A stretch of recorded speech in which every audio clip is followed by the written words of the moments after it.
Alors vous avez récemment déclaré qu'une victoire de la gauche aux prochaines élections serait une catastrophe, je cite.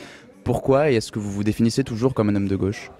Alors, je ne me définis pas comme un homme de gauche si je tiens des raisonnements comme cela, hein. Mais à moins que la gauche ait tellement changé. Parce que si vous lisez le reste de l'article, il est beaucoup plus édulcoré, hein. Je me défie d'ailleurs notamment totalement des attaques personnelles qui sont si fréquentes dans ce genre de campagne. Alors pourquoi Moi, un retour de la gauche serait une catastrophe? je dis simplement que sur le plan économique, je trouve ça catastrophique. Oui. Je pense que il y a une vraie différence idéologique là pour le coup entre les, les méthodes, je n'allais pas dire les valeurs, mais les méthodes j'attache à la droite, qui sont quand même beaucoup plus efficaces sur le plan économique, qui ne vont pas dans le sens de cet assistanat généralisé quand même que je réprouve. Et celle de la gauche qui, sous prétexte de solidarité, casse l'outil industriel et capitalistique. Moi, je suis un capitaliste. Je trouve que le capitaliste est le plus mauvais des régimes, à l'exception de tous les autres, hein. Et donc, je ne suis pas d'accord avec la manière de voir les choses.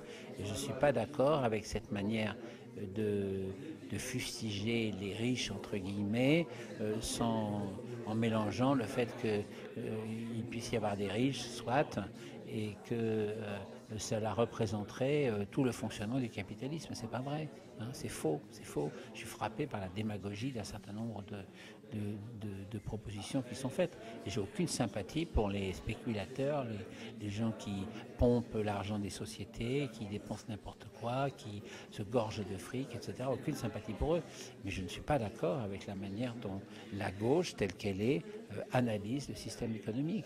Et je pense que quand même la clé de la prospérité qui nous permettra tous de vivre et de traverser une crise économique, c'est quand même de trouver les bonnes réponses à la crise économique. Et je trouve que je ne les vois pas à gauche et je les vois à droite. Donc, et comme nous sommes dans une période de crise grave, eh ben, je pense que ce serait donc une catastrophe. Vous venez de débattre pendant une petite heure, je pense, avec Frédéric Mitterrand. Vous représentez maintenant deux bords différents, mais vous vous sentez quand même un certain nombre de points communs, on l'a vu. Qu'est-ce que vous pouvez nous dire à l'issue de ce débat? Ben oui, non, mais c'est vrai, comme on l'a dit avec Frédéric Mitterrand, on a une histoire commune assez longue. Et c'est quelqu'un qui, dans sa pratique, a défendu des valeurs qui sont très proches de celles que j'ai défendues, à la fois comme artiste, comme cinéaste, comme opérateur de salle de cinéma, comme écrivain. Après, ce que je crois, c'est qu'il participe d'un gouvernement, et que, comme participant d'un gouvernement, il en est légitimement solidaire, et que évidemment, moi je suis un opposant déterminé à l'ordre du gouvernement. Nous n'avons parlé que de la politique culturelle qui n'est pas probablement le plus clivant, hein. Si on parle de politique d'immigration, si on parle de politique sociale, là je pense qu'il y aurait des sujets autrement plus clivants. Alors on parle relativement peu de culture finalement dans cette campagne. En tant que ministre de la Culture, vous jouez, on imagine, un rôle assez important dans la préparation du programme culturel du candidat président Nicolas Sarkozy. Est-ce que vous pouvez nous dire en quelques mots les grandes lignes du programme pour le prochain quinquennat? Non, non. Non, non, je suis contre la technique du zapping qui consiste à dire on va définir un programme comme ça en 30 secondes à la télévision, hein. Ce sont des choses qui sont trop importantes pour qu'on le dise comme ça. Je dirais simplement qu'on peut avoir des principes.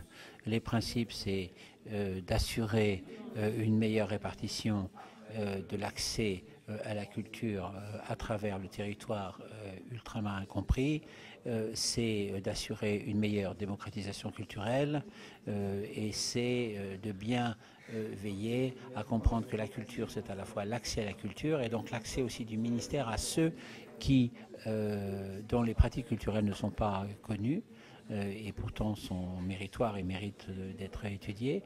C'est à la fois donc l'accès à la culture, leur accès et notre accès à eux, et puis c'est à la fois les pratiques culturelles, ce qui n'est pas tout à fait la même chose, et qu'il faut bien prendre en compte ces trois choses-là, ces deux choses-là. Donc c'est ça les trois principes. Le programme ensuite, j'ai une shopping list si vous voulez de 20 choses à vous dire. Sans refaire l'intégralité du débat, mais pour nos téléspectateurs, les quelques grandes questions qui vont émerger dans cette campagne sur le plan culturel. Je crois que les questions qui vont émerger, il y a évidemment la question de Hadopi et de tout ce qui est électronique. Il y a la question de la TVA et des taxes sur le livre. Il y a la question de l'éducation artistique, dont on n'a pas beaucoup parlé ici, mais qui est une question centrale. Et puis il y a la question de la décentralisation culturelle, du rôle des collectivités locales et d'une espèce de volonté de repenser le ministère de la Culture je pense que ce sont des sujets qui sont des sujets majeurs. Nous avons appris aujourd'hui la mort du directeur de Sciences Po, Richard Descoings. Rapidement, est-ce que vous avez un message court à adresser à la communauté de Sciences Po?